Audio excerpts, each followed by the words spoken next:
The views and opinions expressed on this program are not necessarily the views of this station, its management, sponsors, or other hosts.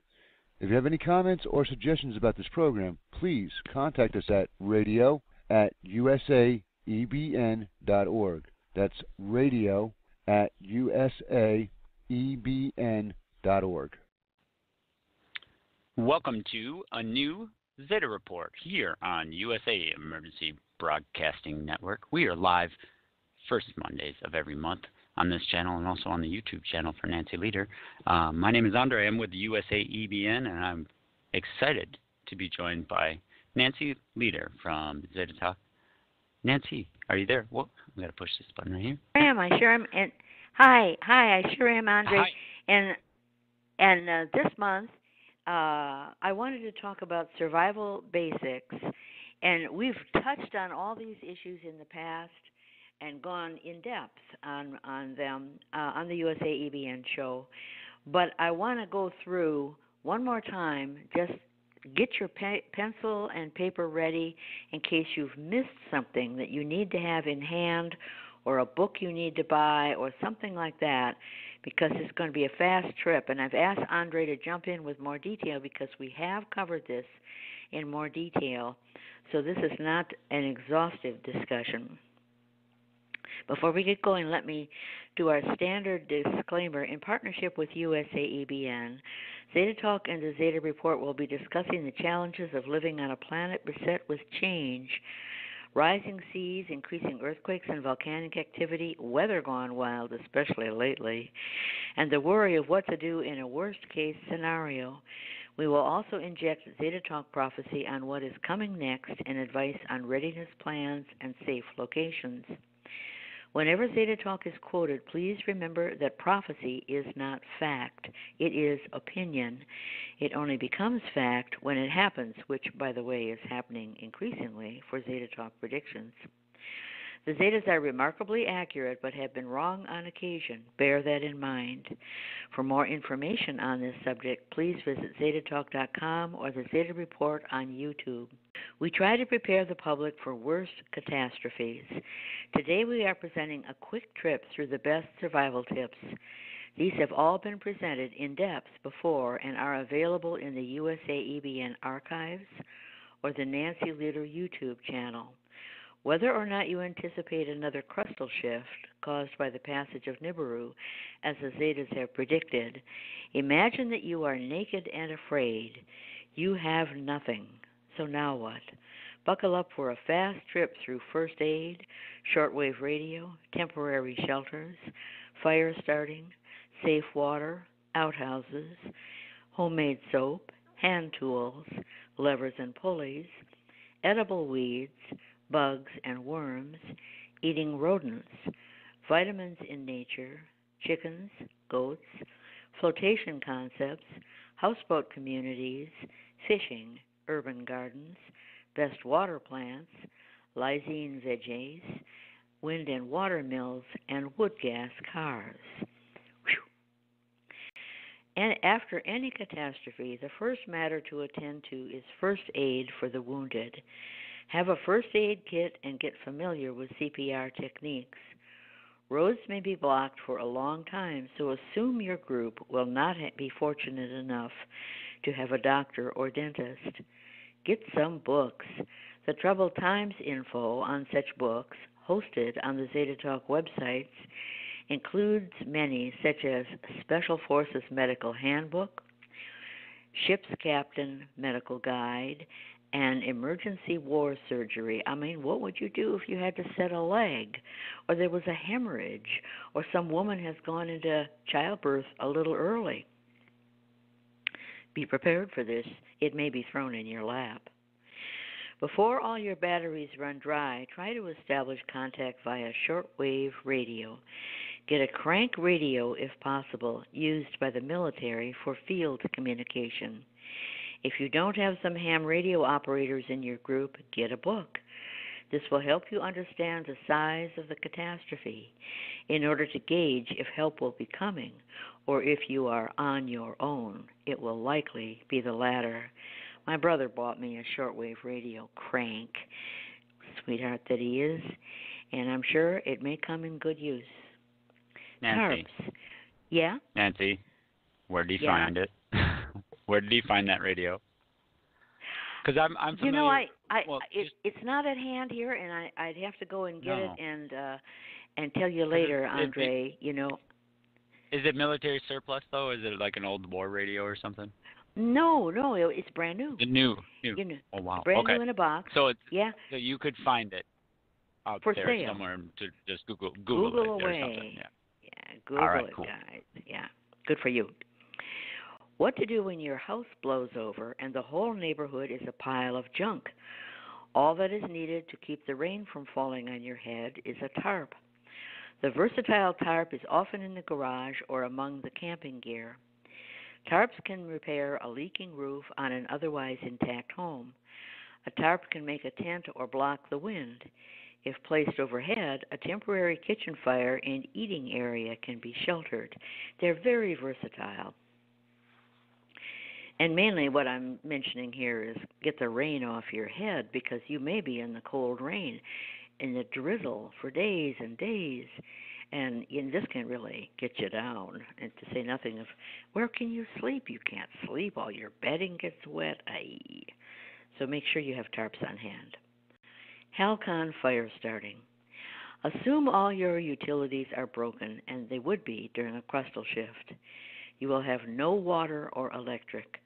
Your gas mains will be broken, and any oil in tanks probably ruptured and lost too. If dreading your first night in the cold without those electric heaters or gas or oil furnaces, don't forget how easy it is to start a campfire the old-fashioned caveman way, by friction. Halcon is an expert at this, and I highly recommend getting his ebook, which I did. The Halcon hand drill booklet in PDF format is for free on the internet. Just Google it. There it is. I have a link. He shows step by step how to work a bow or a hand drill, and voila, there is smoke for the bit of tinder you have at the ready. But a shortcut would be a Bic lighter. The flint on a Bic will spark a fire with or without any fuel in that Bic. And you know, you're going to always have smokers in the area. And they're going to have these Bics and they're going to toss them. Well, grab those Bics. You should have some on hand. And Halcon supposedly is a world expert. He can get a fire going, I think, in under 2 minutes or something, 20 seconds. It's just something phenomenal. It's boing, there's the fire. You know, the hand drill technique. It's a hand drill technique, and his little ebook. It's for free. It's being given out for free on certain sites now by his permission. When I got it, I bought it for a couple bucks, but I highly recommend getting it. Yeah. What we talk about at the network, as far as fire starting, what we talk about at the network is to have multiple options available. Well, not everybody, but a lot of folks out there are like cut to the chase. I'll just go to the store at the last minute kind of people, you know what I mean? And they're going to say, well, I'll just have a lighter. Well, when you run out of fuel, then you don't have any more fuel. But, yeah, you can use the flint. One thing to note about the Bic lighter or any of the automatic lighters is that flint, if you do get it in salt water will destroy it, will dissolve the flint. So just FYI, to keep that dry. I mean, it'll work with once it's dry from regular water or fresh water, it'll be fine. But just note that. But also like a ferro rod, a ferrocerium, a strike rod. It's one of those things where you take the back of a knife and strike it onto, which is just basically a graphite-induced iron rod, which makes sparks. And you use that sparks to throw those sparks onto the tinder, and that will work. All you need is a piece of metal and that rod. So it's always have something around that will be reusable or doesn't have a shelf life. You know what I mean? Doesn't have you need to buy fuel for it or provide, other things, something that can be reused where you don't have any power. Because you won't have power, so just plan on it. You have to assume that, right? So true. And I think it's often recommended keep some tinder in like a little Ziploc plastic bag, so it's ultra dry, things like that. Just think ahead. Make your own fire starters with a little bit of Vaseline and a cotton ball, or I mean, think of it's all in the links that you can find. Yes. Yep, yep. Good for you. Distilling water.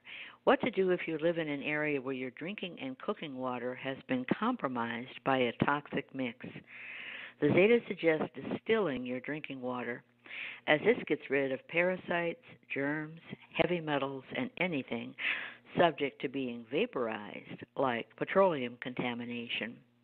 A drop of bleach or a filter will work too, but assume that these products are finite and you can't just go back to shopping. Wash with the dirty water or contaminated water, but distill your drinking water or cooking water. That's our advice. Now, there's lots of ways, to distill, and we have diagrams. If you check my YouTube on this show, you'll see some of them. Desalination, there are many methods for distillation, but if you have no fire, consider harvesting the fog by putting up a sheet with a drain catch at the bottom, or a solar heating apparatus that can also be used to desalinate seawater by capturing the vapor. In other words, you put a bowl in the sand, and where some seawater and you let it fill, and then there's another bowl up above covered with a hood, a plastic hood of some sort. Now, it gets hot in the sun, the seawater heats up, it fogs up, it drips down into the top bowl, and guess what? You have desalinated, distilled water to drink. What to do when the toilet won't? So you could do that even if you don't have a fire to make a distillation process running. There it goes. And this harvesting the fog, this is something that is done along the coast up there in Peru, for instance. They just put up a sheet, and there's a drip line at the very bottom, and the fog comes in, condenses, drops to the bottom, rolls down into a bottle, and there you are. It's clean water. What to do when the toilet won't flush? Set up an outhouse. This is essentially a hole in the ground with a toilet seat up top. If you want to fertilize your garden, build the outhouse so it can be pushed down along the corn row or past the squash or over to the tomato patch, pooping as you go. What to do when the toilet paper runs out? Mother Nature provides. Moss is great for diapers and feminine hygiene monthly issues, too. Just don't reach for that poison ivy. What to do when the soap runs out?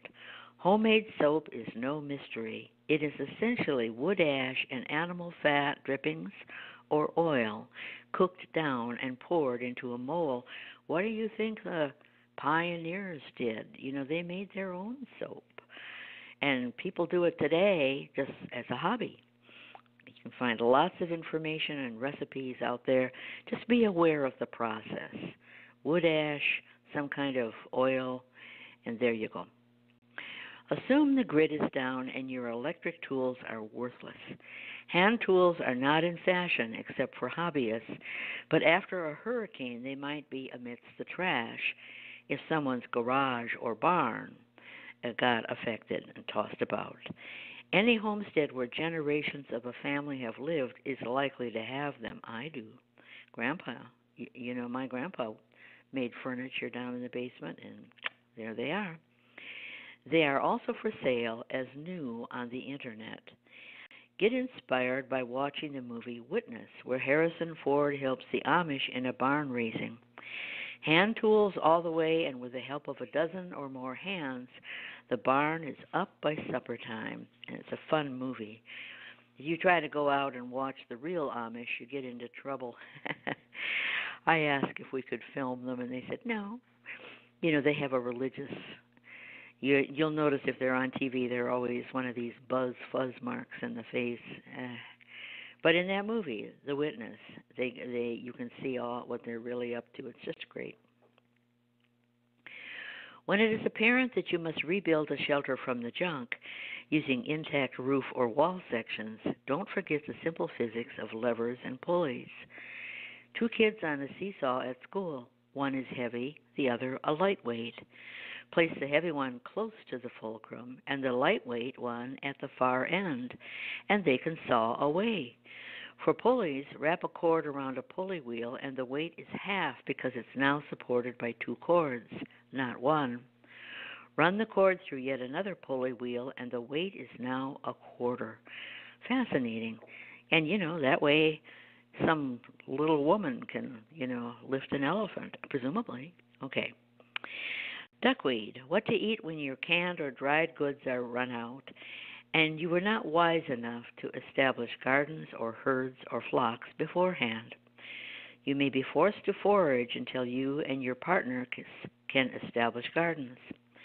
Duckweed, the little light green plants that float on ponds, is 45% protein.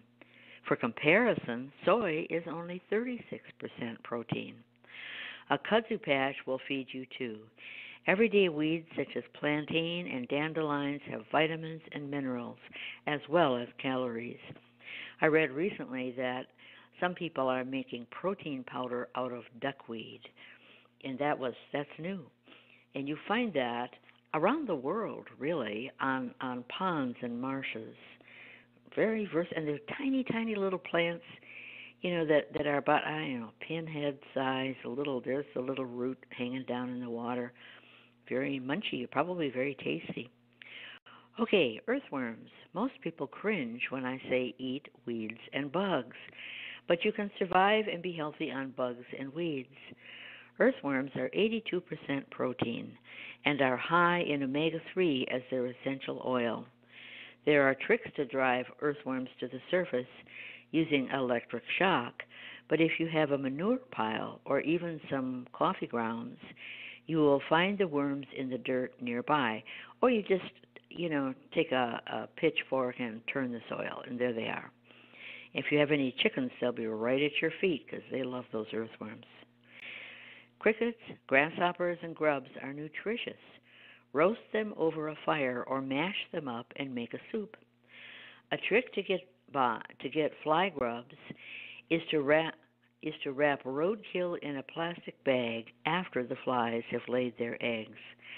Then when the bag starts to rise, open it and there's all your grubs. When you finally get a flock of chickens, this is a great way to feed them too. And this is what's recommended. So something died. Well, wait, the chickens will soon be. And then they make eggs and you can eat the chicken meat and everything's wonderful. If your survival group is still at the foraging stage... Nancy. Yes? That's nasty. You're talking about putting a dead animal in a bag and letting I know it's grim. Maggots in it. I know. But the Zetas have said, recently about eating bugs. That's what most people are going to say. That's nasty. Okay, of do course you want to nasty. survive they or said, not? Well, then starve. And we talked about chirp chips, right. and how crickets and some Australian companies making chirp chips and drinks and mixing in chocolate, and you're eating bugs and you don't know it. And they said in the future, a lot of this bug growth is going to come from eating dead bodies. Well, that's what earthworms do. They're down there making soil, eating the compost as the compost rots, and they eat it and poop it and make soil out of it. And there you are. When you prepare an earthworm, you have to rinse them so that you get all the dirt out of their gut. So what would people talk about fish food? Well, what do you think the fish are eating? And if you have flooding along a coastline, they're going to be eating those dead bodies that died in the cataclysm and the falling whatevers or drowned, and the fish are going to eat that, and you're going to catch the fish and say, oh, we're going to have fish for dinner. Does anyone say, oh, yeah, but you know what they might have eaten? And I hear some people say, don't eat the bottom feeders. It's better to eat the fish that swim and eat plankton or whatever. But no matter, when you go down to the base, you're eating dead stuff. Something down there is, right. To it's build all being it up. recycled. That's right. right. And I'm just saying, you're going to get, as an individual, you'll experience things differently. I mean, some people will be in better locations where they'll have bountiful freshwater fish and all kinds of fruit to eat, but some people won't. I'm just saying, you're going to get over, as an individual, you're going to get over the ooh factor real quick when your baby's screaming for food. Right. Exactly. I mean, you get over it quick. Yeah. But Yeah, some and you people have to won't. just I mean, like, yeah. some people will You're be right. the ones still baking a cake every day, hoping it'll all change. It could happen, I mean, there's going to be those Yeah. folks that are going to snap. They're going to snap. And they're going to sit there and starve. They will. They will. And you won't be able to talk them out of it. No, we can go shopping tomorrow. I have my list here. I can just see it. I have my credit Right. card. Don't forget that rodents are edible. Rabbits, squirrels, rats, gophers, and if you can catch them, little mice. During the U.S. Civil War, starving Confederate soldiers ate squirrel. In the movie The Hunger Games, the heroine hunted squirrel. African bushmeat absolutely includes big rats, which are even sold as meat in London unless they get caught at it and called on it. And then it's like, but I thought that was beefsteak or whatever, or chicken or, whatever. But it's they're very practical. Third world countries eat bugs regularly, and rodents and octopi and squid and all kinds of and they don't get picky because they just say, well, here it is, sit down, it's a supper, don't think about what it is. Scurvy, but a side benefit of eating bugs and weeds is vitamins and minerals. What to do when the vitamin bottle runs out? Eat what kept the caveman healthy, bugs and weeds. Scurvy, beriberi, pellagra, and rickets are caused by deficiencies of vitamins that can be found readily in nature. Bugs are sky high in B vitamins, and most weeds have vitamin C. Even without a pole shift creating a food shortage, eating a diet of white bread and popcorn will soon enough give you scurvy, bleeding gums, loss of teeth, fever, and then death. So the point there is that many highfalutin elite who said, oh no, I have white bread, I don't eat that brown stuff, and they got these deficiency diseases. Okay, folic acid. Another benefit of eating weeds is they will protect against birth defects such as spinal bifida. Vitamin B9, folic acid, can be a serious deficiency, especially in a pregnant woman, as vitamin B9 is involved in the development of the fetal brain and spinal cord. Foliate has the same root word as foliage, and folic acid is found liberally in greens such as spinach and turnip greens and all leafy weeds. Wild greens such as dandelion, lamb's quarter, amaranth, and stinging nettle are especially rich in foliate. Lamb's quarters also has triple the amount of calcium when compared to spinach. Stinging nettle is high in iron. Stinging nettle, by the way, does not sting after being cooked in the steamer, but wear gloves when picking. And as a little girl, I used to brush against it while running around in my grandmother's marsh. Wow. It's like being stung by a bunch of bees. It does wear off after 20 minutes, but you regret it, and you learn what it looks like pretty quick. Yeah. Most insects are rich in B vitamins, particularly flies, caterpillars, and crickets. Flies. They have more vitamin B1 than beef and are also rich in protein and fats. The trick is to catch them. When you get a flock of chickens, that problem is resolved, as a chicken can snatch a bug before you can blink your eye. Then you can eat eggs and chicken meat. I have seen a chicken, one of mine, snatch a fly off my tennis shoe, and I couldn't believe it. It literally was that fast. I couldn't see her head move. They are so quick. I can't catch a fly, but she could. Okay, I'm of course, telling the you, next. chickens are Yeah. amazing dinosaurs. Yeah, they're They're so dinosaurs. domesticated. It's like a little Yeah. T-Rex. They're incredible. That's right. That's right, and they're very soft. Their feathers are very soft, and they sing themselves to sleep, at night. And of course, you have to watch those roosters. They are defensive, Yeah. and if they don't think of Oh, you yeah. as a friend, I used to have to go in with a garbage top, a garbage pail top in front of me like a shield because I got my kneecap wanged once by a rooster, and oh man, did Going that into hurt! going into the Yeah, gladiator den. yeah, I did. I went in like a Yeah. gladiator. Yeah. Back, back. All right. Of course, the next step up from eating bugs and weeds is to keep chickens and goats. Both are a treasure and easy to keep. Both eat practically anything.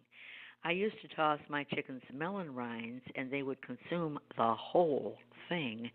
Chickens free range, eating bugs and worms and seeds from weeds. They do need to be protected from predators in a coop at night. Goats are universally raised as they will eat anything, including poison ivy, I have been told. They produce milk and meat. They follow their herdsmen so the herd does not wander. You don't need to have a pack of yapping dogs at their heels. You or a pen, you go and they follow you if they have bonded with you. Their manure is in pellet form, so easy to distribute to the garden. Goats are jumpers, I have been told, and can escape their pens. Like a 15-foot high fence around their pen is not something ridiculous at all. If they have twins, one will often abandon the second one, just raise one and abandon the second one. You have to go like in the woods and say, where's that second one? And they will need to be hand raised. And billy goats can stink. But what if getting food from land is the least of your worries? What to do if you find yourself in a perpetually flooded area? Houseboats are the answer, and they too can be cobbled together from junk. The result may look a bit like a pirate ship of old. Avast, ye hearties, heave to! But as long as it floats. Houseboats can link together to form communities and for greater stability during storms, especially if not moored along a coastline or free floating in a lake or the oceans. They can then share fish or produce grown in container gardens. And I have lots of examples of community houseboat, and that's the way to go. Little walkways, any one of you develops a leak that can't be fixed, well, you're not going to drown. Houseboats, like all boats, float because their bottoms displace enough water to create buoyancy. This is why heavy steel ships float. Their overall weight is less than the water being displaced. It's a scientific fact.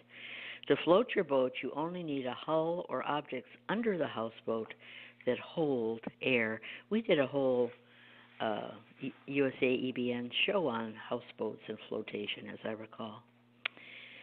Old soda bottles are a flotation device. Tie them under the houseboat. An example of just how strong a houseboat buoyed by air in plastic bottles can be is one that hit the news in November 2014, offshore from Cancun, Mexico, in the mangroves. This guy had everything. He was even growing his own mangrove swamp, because he was holding things together, with netting, and the mangroves were setting up and growing and dribbling their roots into the water, which they do. So it looked like a floating island, but he was really floating, and it was all plastic bottles under there. He had a crow's nest stuck up in, where he could look out. It was just like wow. It was like a luxury yacht, but it was just a bunch of junk. If you're on a boat, then harvest the lake or ocean. It's not just fish, but also seaweed and kelp that are very nutritious. You can drop multiple fish lines and watch for the bobber to bobble. A fish on the line. Have you purchased that box of fish hooks yet? I got mine. 100 for $1.79. So cheap. So cheap now, so impossible to manufacture later. So go buy some. Gardens are key for land-based survival groups, but many people complain they cannot start a garden as they live in a city. Even those in the middle of a city can get started. Growing Power is a model for this, composting with earthworms to build their own soil and using minimal space right in the heart of cities. Urban gardens are becoming very popular and can be done even on patios and above ground. The next step up from being naked and afraid is to learn how to save seed. They are intrinsic to gardening, and all those gardening dreams assume the availability of seed at the stores. What if the shelves are bare and there is no distribution and no internet shopping available either? There is a learning curve to seed saving, though some seeds are easy, like drying a corn cob or shucking dry beans into a can. Many seeds will not sprout unless gathered from a ripe fruit or, like the tomato, allowed to molder. Get a book. I got Seed to Seed. It's a great book. One of the best secrets is meatless meals, possibly if you have lysine-rich veggies in your diet. Amaranth and corn combined provide the equivalent of red meat. These are grains that can be stored and kept well, so do buckwheat and various lysine-rich legumes. Cabbage plants also deserve a special mention, as they store well and are high in vitamin C. Broccoli, cauliflower, and Brussels sprouts are among the highest in vitamin C, in fact higher than orange juice. Cabbage is a staple among the Amish because it stores well in a cool place during the winter. Cabbage is biennial, which means one must gather seed one year and plant the next, but well worth the effort. Remember, heat destroys vitamin C, so coleslaw is the answer.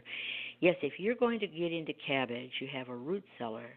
Like you take your head of cabbage, and if you don't eat them all, and you put it in the root cellar, and then in the spring out it comes, and you replant it. Now it's had that winter's sleep. It is ready to put up a seed stalk, which it does.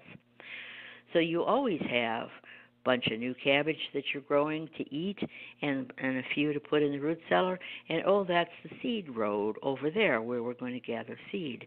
And that's how you grow cabbage or any of the cabbage family. Well, one thing to think about with cabbage, too, it's excellent for preserving. I mean, you can make, like you said, coleslaw is a short-term preservation technique, but then you can also you make sauerkraut, kimchi. Both of those are the fermented, pickled version of cabbage, and with other additives and chilies and stuff like that. But sauerkraut is basically fermented cabbage. Honestly, that's right. That's right. And they cook it a bit, exactly but right. I mean, but it'll keep your shelf life is, if you do it right in a cold, not necessarily cold, but cool, dry place. You can get a year, 2, 3. If your canning techniques are consistent, that's like you have to have the equipment to do that. But root cellar is a great option. They're great. You can store apples. Apples go through the winter. Pumpkin goes through the winter. Cabbage goes through the winter. All these things, carrots. So it's just like going out in your garden and getting some fresh. It may get a little weird looking, but it's you peel off the skin or whatever, and there it is, just as good as when you first picked it. So a root cellar or a cool place in your basement, look into that. Okay, another option for vitamin C. Yeah. So real quick, another option for vitamin C that comes back every year in your garden is horseradish, and it's harsh to eat. It's really pungent, and it'll open up your nasal passages for sure. But you can also make that, and you cook it down, grind it, cook it down, and add vinegar. And that's what you see horseradish in the grocery store. But horseradish is actually a root that is a perennial that regrows every year. That's right. And that's right. Very, very high in vitamin C. I've heard that. And beets are another plant that you've seen it advertised on TV, that beets, liquefied or beet juice or whatever, a miracle plant. Yeah, I have been told that a beet will give you everything you need to live on, which I think is a stretch, but apparently the people that know about nutrition just say, yes, beets. So as a root cellar candidate too, will survive. Yep. Pumpkin is another worthwhile plant as it stores well. Pumpkin plants have huge leaves, so pumpkin seeds could be planted in a suburban lawn without the requirements of needing a plowed field. These leaves are also edible for your goat herd or for you. High in vitamin A. They can be roasted in a fire or an oven, and if you've got eggs from your chickens, well, there's your pumpkin pie or pumpkin pudding anyway. Let's say time has passed and no one has come to rescue you or fix the grid. You tire of sitting around the campfire or a candle, and an electrician in your group has been casting an eye on all the idle equipment, pondering. Can you get those old movies playing on the TV again? Or some music from the DVDs? All you need is a bit of juice. Get a battery from one of the idle cars and link up a 12-volt direct current rig powered by a churning bike. Rear wheel up on a block with a chain attached to an alternator from the car. As long as you keep on pumping, the movies and music keeps on coming. To generate power, one needs motion and an alternator, which contains a magnetic coil that generates an electric flow from motion. Alternators can be found in cars and in many electric appliances such as electric drills. A homemade device such as a bike gen or windmill simply reverses the process. Instead of electricity turning a device, electric flows in. The device generates the electric flow with electric flowing out. And it works. And I know people who have set these things up and said, oh, yeah, there it works. I built it out of Tupperware and a little water dribbling across whatever. You know, you can practice yourself to demonstrate this. It goes in one way, it goes out the other way. Not a problem. The Boy Who Harvests the Wind is a book about William Kamwamba, a Malawian teenager who educated himself at his local library, being forced to drop out of school at the age of 14 as his family could not afford the 80-year fees. My comment, if this kid could do it, so can you. Quoting a BBC article, Kawamba, who is now 22 years old, knocked together a turbine from spare bicycle parts, a tractor fan blade, and an old shock absorber, and fashioned blades from plastic pipes flattened by being held over a fire. Out went the paraffin lanterns, and in came light bulbs and a circuit breaker made from nails and magnets off an old stereo speaker, and a light switch cobbled together from bicycle spokes and flip-flop rubber. Then he built a new windmill, dubbed the Green Machine, which turned a water pump to irrigate his family's fields. Wow, what a resourceful kid. You can do it, folks, and it can actually be fun. You feel empowered. Let's say you seem to be under constant drizzle, no wind, and your legs are too tired to pump the bike. You can harness all that rainwater draining from the roof, gather up those gutters that got tossed around during the pole shift winds, and create a water mill arrangement. Create a water wheel from old plastic containers so the water pouring from a gutter system will turn the wheel. Attach an alternator to the center of the wheel so the turning motion generates electricity. One could let the water turn as long as there is a water flow to be stored in your 12-volt DC battery. Let's say you get tired of seeing your cars and trucks idle just because the roads and bridges are all broken and you're out of gas. Now that you have juice for a welder, you can rig up a wood gas generator for your car. You can get these specs from the Troubled Times material, which is hosted on the Zeta Talk sites. Veggie oil, that's the link that you should search on. Print off these diagrams before the pole shift so they are handy when the time comes.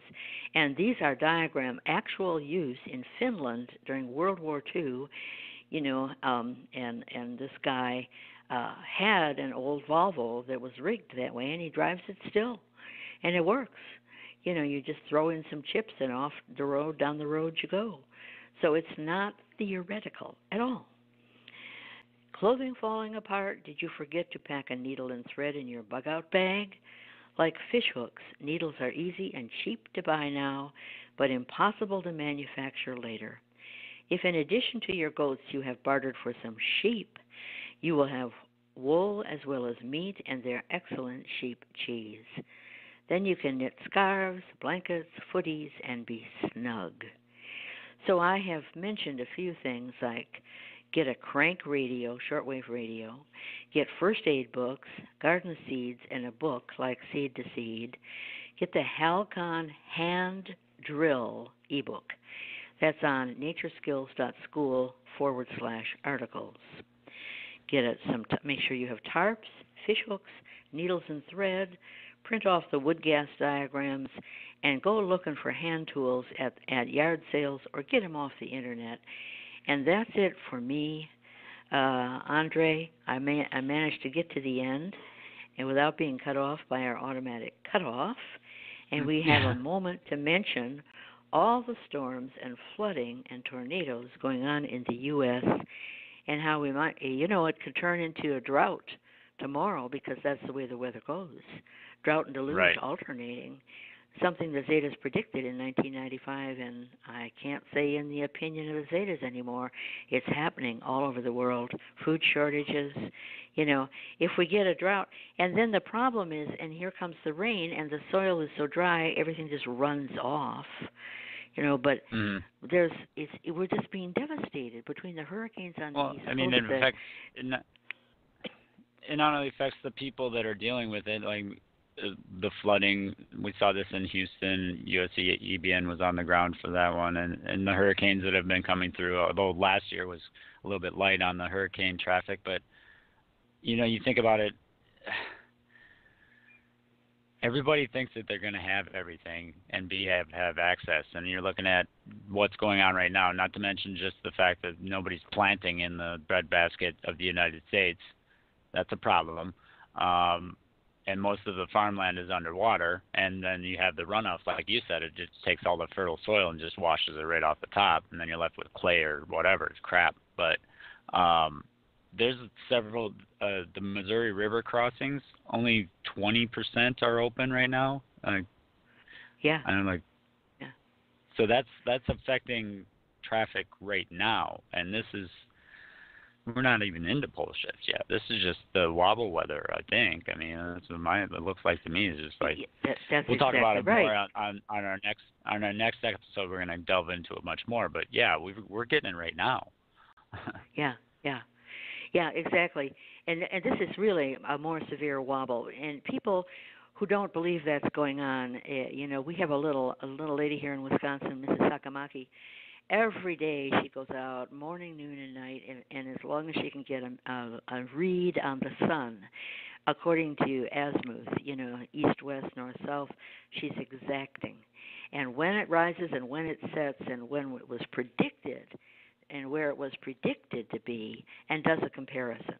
And if anyone doesn't think we're wobbling, just go look at that. Now, this is something you can do if you want to take the time to do it. And I've done plenty of that myself. I know it's happening. I had an international team, that was people worldwide, southern hemisphere, northern, all around the world, people that I trusted, and they would give these readings to me. And I would put them together, and I formulated that it's doing a figure eight. If you're way up above the North Pole, you look down, it's going to push over this way and lean over that way and lean over this way and now back. So it's forming a figure eight daily. And you can ascertain, and it's still holding. It's still doing that, but it's getting more violent, and it's getting more extreme. So this roils up the atmosphere and roils up the ocean, and jerks the earth plates around. Is just why we're having increased earthquakes and the volcanic activity too. Everything's being jerk. So. Get used to it. Start becoming more self-sufficient. Get your own gardens going. If you are allowed to have chickens, for heaven's sakes, get chickens. And you don't want to be in a situation where you say, well, I've ordered my chicks, and they say they're out. Everybody wants them. They don't have any more. Too late. Don't wait till the last minute, folks. Yeah. No, that's the secret to preparedness, is to get it done before it happens. So get ready now. Otherwise, you won't be. Thanks, Yeah, Nancy. and all of these We'll things. catch Oh, you bet. That's it. we're Are almost we out of out? time. I'm sorry. Yeah. Oh, yeah. Thank you, though. Yeah. Okay. Good talking to you, Andre. Thank you